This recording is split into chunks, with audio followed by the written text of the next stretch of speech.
Welcome to Oddball. I'm Charlotte Wilder. That's Amin Elhassan. Welcome to a new week, everybody. And Amin, I am thrilled to say we actually have a big thing to talk about right now in the NBA. Yes, Oddball now starts Mondays through Thursdays. No more every day but Mondays. We're doing every Monday now. No more Fridays, though. No more Fridays. Yeah. So it's every day but Friday is the new slogan. Every day but Friday sounds a lot better than every day but Monday. I'm excited for this. We're back 4 days a week, everybody. Thanks for hanging with us this offseason, but it's about to get crazy. Almost as crazy as the trade that the Knicks and the Timberwolves pulled off over the weekend. Actually, I mean, I don't know if this was crazy, but it is definitely something that we have to talk about. Karl Anthony Towns is now a New York Knick. You sent this to our group chat and I was like, what? And then you said it's actually real and it's happening. What was your initial thought when you saw this? I told you so. We talked about it this summer when we talked about the Timberwolves and a big decision to be made because Naz Reid is coming up on basically the last year of his deal. Next year is a player option, so he can opt out. Naz Reid, the most versatile defensive player they have in their front court. Naz Reid, a very capable three-point shooter. Naz Reid, the guy who guarded Jokic and gave Jokic more problems than anybody we've seen in the NBA. So it's like if you got Naz Reid, you've got the defensive player of the year in Rudy Gobert, and you've got Karl Anthony Towns, an all-star, all-NBA caliber offensive player, and all of them are very valuable and cost a lot of money or going to cost a lot of money in the case of Naz Reid. You can't keep all three. It just doesn't make sense. So one of them had to go. And I talked about this summer between Rudy and Cat. I think they'd rather trade Rudy and keep Cat, but turns out there's a lot more interest in Cat than there is for Rudy. So then Cat, by virtue of being too good of a deal, becomes the odd man out. And here he is. This is like being punished for being too good at your job, where you're good at your job. So everyone's like, do more of it. And everyone's like, Cat, you're good at your job. Go do it somewhere else. We'll get back to the Timberwolves part of this, but we have to talk about the Nova Knicks because they are not so Nova anymore. Of course, there are still three of them. We still have Jalen, Brunson, Josh Hart, and Mikal Bridges, who came from the Nets this summer, who all played together at Villanova. And Ryan Arcidiacono is floating out there. Maybe someone will get hurt and we lost Donte DiVincenzo is the long and short of it. Those of us who were really into the power of friendship in the New York Knicks, the Nova Knicks. The thing is, I mean, well, first of all, on the Ryan Arcidiacono part of it, he could now go to the Timberwolves, and then there would be the Nova Wolves. Another. Yeah, it would be segregated, the Wolves, separate but equal. The Nova. Okay, didn't think of that when I said that, but you're not wrong. According to reports, though, by Matt Issa, DiVincenzo was not crazy about taking a reduced role this year. In the playoffs, everybody was hurt. Donte had a lot of minutes. I think Tibbs played him literally 45 minutes in the last game of the season against the Celtics when it didn't really matter because they were winning anyway. Actually, it did matter, but whatever. Basically, what this means is that Donte wasn't thrilled about getting fewer minutes. Mikal Bridges is most likely going to take his spot on the starting roster. So what's your reaction to the Nova Knicks being Nova more? What happened to the power of friendship, I ask? What happened to it? What happened to I'll take $100 million less to play with my buddies. Turns out, unless the $100 million is going to your buddies, they really don't give a shit. This is a business, ladies and gentlemen. I said it when that news broke months ago. I say it again. It's a business. And you can be like, I want to be with my best friends forever. But this isn't, I'm talking about a bus ride on a field trip and sitting next to your homeboys. This is about big business. And whatever relief you give management, they are going to use it to their own end. I'm not here criticizing this deal. You're talking just quickly. You're talking about Jalen Brunson taking less money. And Mikal Bridges, who has flirted with the idea, don't make the same mistake twice, Mikal Bridges, because you cannot put your personal feelings behind, like in harm's way for the good of business, because business doesn't care. Business will not repay that favor. They'll just take advantage of it. And when they see something that they deem to be better, they'll do what's better. Right. And business is always going to win out over emotion. I think, I mean, what's interesting about this to me is that the danger of selling the image of your team as this power of friendship, as like, we all get along, here we are. If it's true that Donte was not thrilled about the way things were going, that fissure, even if he hadn't been traded, that gets out. That calls into question the whole ethos of your team. That calls into question the whole thing that you're building. It's like putting too much emotion into something that is a business. And to that end, I would like to your best friend wants to play. Your best friend wants to play. Yeah. Right. I went to a coffee shop the morning after the news broke in Brooklyn. And when I walk in, my husband's wearing a Knicks hat. The first thing that the guy behind the counter asks, he doesn't say, like, what can I get you? What would you like? He goes, how do you feel about Cat? And my husband was like, still, I think good. We're still processing the trade. And the guy goes, I hate Cat. And watching Knicks fans like contort themselves to be okay with this trade is pretty funny. And we'll talk about that more. I do want to say really quick, talking about the power of friendship and emotion. I was really sad when the Celtics traded Marcus Smart. I am still really sad about it. Like, that is something that I don't know as a fan I will ever not be sad about. But then they won a championship and they got better. So it's not even about fans' friendship. It's not even about what fans care about. It's about the business and it's about winning. Yeah, I mean, I think the crazy thing about the whole thing is, number one, Knicks fans, and I'm heavily exposed to them. They're a lot more upset about DiVincenzo being gone than Julius Randle. And I don't think they realize, DiVincenzo wasn't exactly thrilled about the concept of a demotion, which again, NBA players want to play this first up at 11 o'clock news, right? But also, the other part of this is to get Karl Anthony Towns, who is an all-star, all-NBA caliber player, the best center that the Knicks have had since Patrick Ewing, easily. No disrespect to Marcus Camby and Kristaps Porzingis and anyone else in between, but this is the best, most heralded center they've had since Patrick Ewing. And yet, Knicks fans are upset because I think he comes across as less than genuine. They weren't crazy about Julius Randle either, but at least Julius Randle, like, he came across, he is who he is, right? Blue collar, lunch pail guy, not afraid to tell you to go F yourself, and which he did to the fans multiple times in his tenure, right? Towns, I think there's a little bit of like, who is this guy? Sometimes he talks with this voice, sometimes he talks with that voice, sometimes he's a tough guy, sometimes he's not. There really isn't a whole lot of a great appreciation for consistency there. And so fans are automatically like, he's walking into the Lions den right now. And for Towns, who is from the New York City area, he's from New Jersey, he's a tri-state area kid, but he spent his whole NBA career to this point in Minnesota, where you have a good game, you have a bad game, people are still friendly and nice to you at the local Target.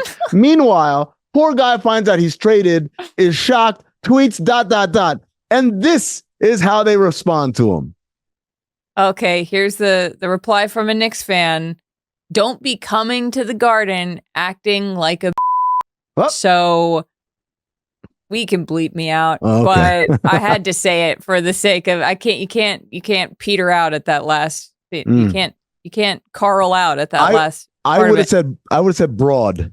I would have said, oh, okay. So I feel like a bro. That's nice of you. But the point being, like, this is the world he's entering in. He'll go there and he'll have a game where they're all going to be like, oh my God, it's great. And everyone will be wearing their little Dominican flags on beads around their neck, and we'll be playing bachata at the Garden, and the concessions will be serving mofongo, and all that stuff will happen. And then he'll have a bad game, and he will not be able to walk the streets. Not because something bad is going to happen to him, but because people are going to let him know. And I don't know, based on what I've seen, I don't know if he's prepared for that eventuality. Yeah, he seemed stunned, according to reports, which it has to be jarring to all of a sudden find out that the only place you have ever known and played is suddenly not the place you work anymore. Besides posting that ellipsis that we just saw, he also posted on Instagram that he was shooting in the Timberwolves gym at 3 a.m. in Wolves gear after the news broke. What that doesn't feel like a great sign for, like, I don't know. This confused me, I mean. Charlotte, it should not confuse you. This is make sense. The world we live in. I have to make a statement, but what cooler statement than me shooting at the gym at 3 a.m. because that's how dedicated I am. I was willing to bleed. Gear? And Minnesota needs to know I was down for the cause. I wanted to bring a championship, but they're the ones that traded me. I didn't want this. This ain't my fault. This ain't for me. That's what he's doing right there. This is his heartfelt goodbye to Minnesota and everyone who supported and loved him, and that's fine. But look again, how much I cared. Like, that's the stuff that they eat up over there, that in New York, they're like, yeah, but what have you done for me lately? That's all they care about. And 100. That is not New Yorkers' language. Let him bleed it the last of that out, because don't bring any with you to New York. So let's hear what some of the Knicks had to say about this trade at Media Day. That technically, I mean, the players weren't allowed to comment on the trade because it's not official yet. Yep. The Knicks and the Timberwolves both need to do the math to make sure that all of this works out with the second round pick. I mean, the first round pick from the Pistons. Yeah, the Pistons. Yep. You got to hold on to those, Detroit. But and a bunch of other stuff. But it led to responses like this from Brunson when a reporter asked if he's met Karl yet. Here's what Brunson said.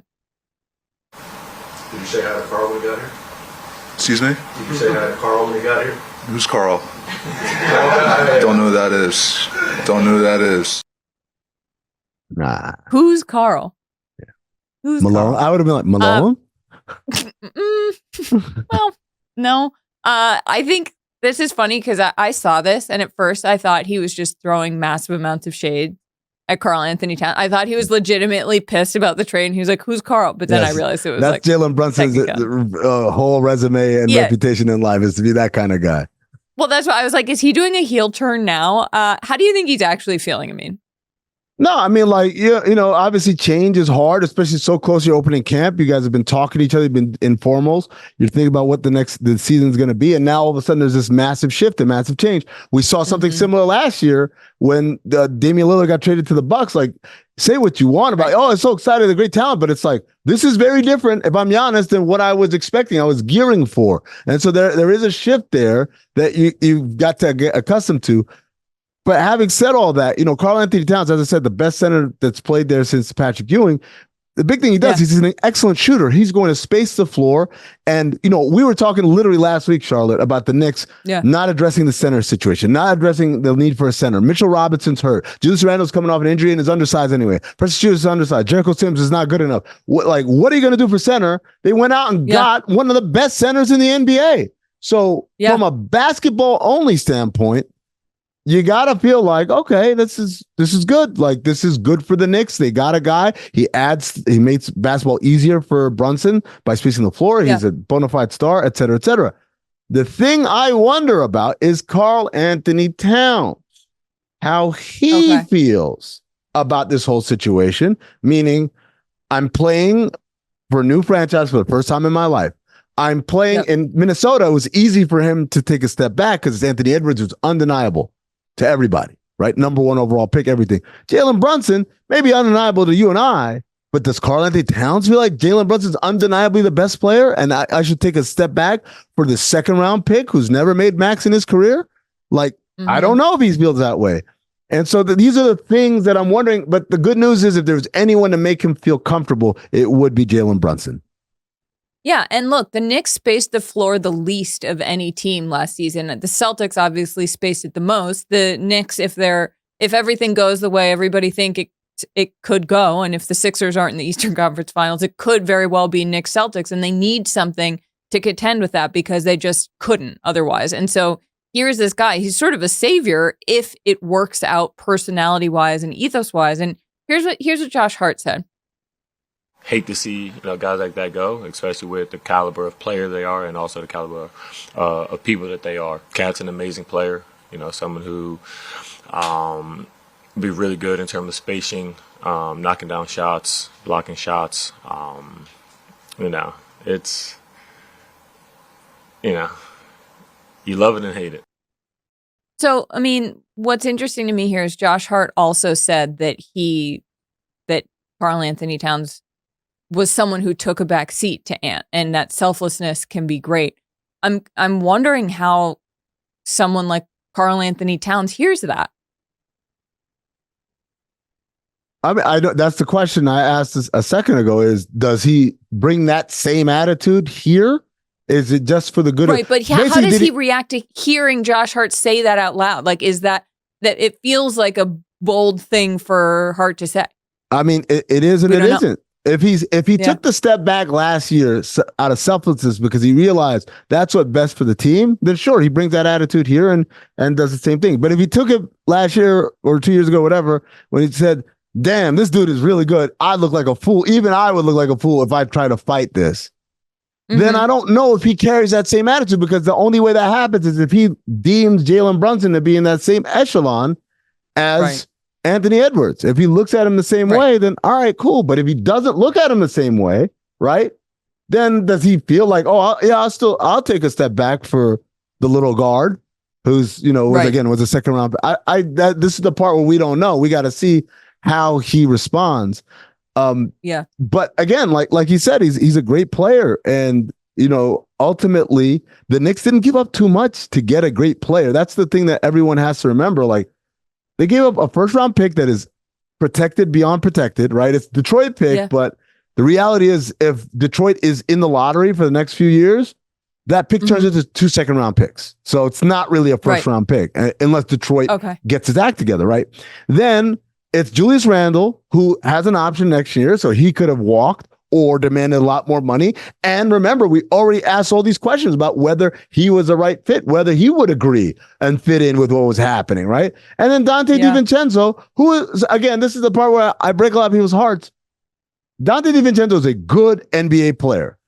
Every championship caliber team would love to have a Donte DiVincenzo. Having said that, there's a dozen Donte DiVincenzos, dozens of them all over the world. You just got to find another Donte DiVincenzo. Like, it's not like there's only one cat. There's no other center in the league who is that great of a shooter and also scores on the interior. Not Embiid, not Jokic. None of those guys can shoot as well as Cat can, right? So he is a very, very unique talent. Yeah. But that all assumes he is fitting in. And I think the thing that we got to mention here that we haven't mentioned is the massive elephant in the room. Can't comment on it. Good try. Yeah, Tibbs works for the team. He's not a player, so he can't speculate and do those things. That's a fine, right? But having said all that, again, these are two guys that did not see eye to eye together in their last incarnation back in Minnesota. Has Tibbs grown? Probably not. I think he's gone on and been successful doing his style with players that fit his style. So I'm pretty sure he feels vindicated. Does Towns? Has Towns grown? Yes, but he might argue, I grew when someone treated me nicely and talked to me nicely and everyone's nice and cuddly with me. Like, so is Tibbs going to be that? I don't know. Is Towns going to respond to Tibbs' style of coaching? I don't know. That is probably the biggest hang up, the biggest barrier beyond the fans, beyond everything else, is the relationship between these two people. Yeah. The Timberwolves, let's look at their starting five real quick. We've got this beautiful graphic. Mike Conley, Anthony Edwards, Jaden McDaniels, Julius Randle, Rudy Gobert. What does that... Did they get better? Is it possible that the Wolves got better by losing Cat? So they got financially more solvent. Yes. They got more flexibility there. Yes. Julius Randle is a good player. As we said, all NBA All-Star. But you look at that lineup. Let's throw it up there on the screen again. I could go person for person. Mike Conley, excellent three-point shooter. Anthony Edwards, by the numbers, not a good three-point shooter. Makes a lot of them, but it's like his percentage isn't great. McDaniels, not a three-point shooter. Randle, not a three-point shooter. And Rudy Gobert, I don't need to say much about that. Certainly. So you went and took one of the best three-point shooters, not best three-point shooting bigs, but one of the best three-point shooters in the NBA. And you replaced him with a bad three-point shooter. What you've done now is created zero spacing, zero oxygen for Anthony Edwards to do all those drives and amazing things, which is going to make him shoot more jumpers, which is going to play more into the defensive player's hands. Now, if you tell me, hey, we're going to start Naz Reid at the 4, and bring Julius Randle off the bench. Now you have my attention. Or start Naz Reid at the 5 and bring Rudy off the bench. You have my attention as far as spacing and bringing balance. But you're going to have to explain to either the defensive player of the year or this all-star all-NBA player, hey, man, we bring you off the bench for Naz Reid. And I don't know if either of those guys is ready for that kind of sacrifice. I'm not either. I'm really excited to see how all this plays out. There's a preseason Knicks Timberwolves game coming up, and that's going to be, I'm going to bring popcorn. Stick around. We'll be right back.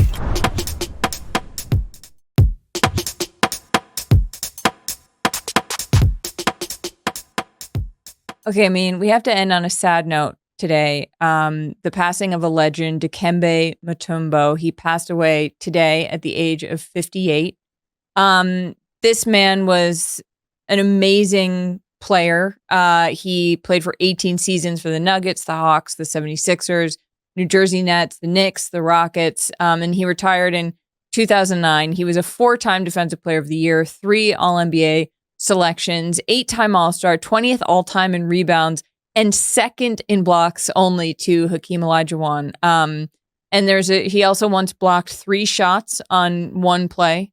But in a statement posted on social media, Adam Silver did not focus on Dikembe's stats. He focused on his humanitarian work. Adam Silver said, "There's nobody more qualified than Dikembe to serve as the NBA's first global ambassador. He was a humanitarian at his core. He loved what the game of basketball could do to make a positive impact on his communities, especially in his native Democratic Republic of Congo." Did you ever meet Dikembe? Did you get to spend time with him? Do you have any stories? So my first job in basketball was working for the Atlanta Hawks, and this was, almost 25 years ago. And Mutombo was the best player on the team for about a year and a half, and then he got traded to Philadelphia, and went to the finals that season with Allen Iverson. So I had a lot of very brief interactions with him back then, and he was an icon. He was an absolute icon in terms of, what Commissioner Silver said, the globalization of the game as far as being an ambassador, right? He's a king among us all, an incredible basketball player, an incredible human, and does a lot of stuff in the off the court in the humanitarian aspect, helping people around the world. But very much a private person, a very keep to myself kind of person. Mutombo is outgoing. Mutombo was someone who wanted to be the face of this and wanted to that burden of being someone that inspired people with not only actions but also words. And as Commissioner Silver said, a lot of humanitarian efforts. He opened a hospital in his native Democratic Republic of Congo. He's the Basketball Without Borders program. I struggle to think what it would be like without his contributions.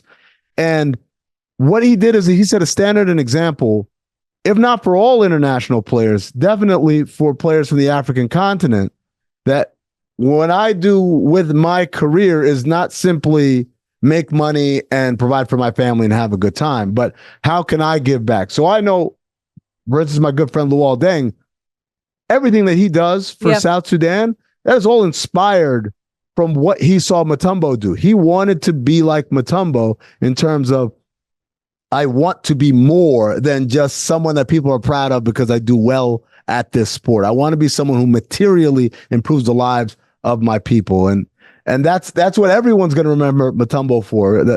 I'll never forget that laugh. It's crazy to me that I'm never going to hear that laugh again. And that hoarse voice, that Cookie Monster voice. He was a great guy, and the other part of it is he was also a Georgetown guy. So all the Georgetown guys are very close knit.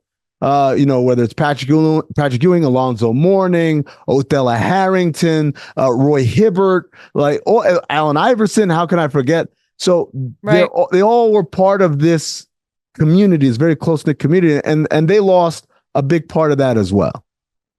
It's one thing to say you're a role model. It's another thing to actually be a role model. Mutombo was gone too soon, and we will see you tomorrow.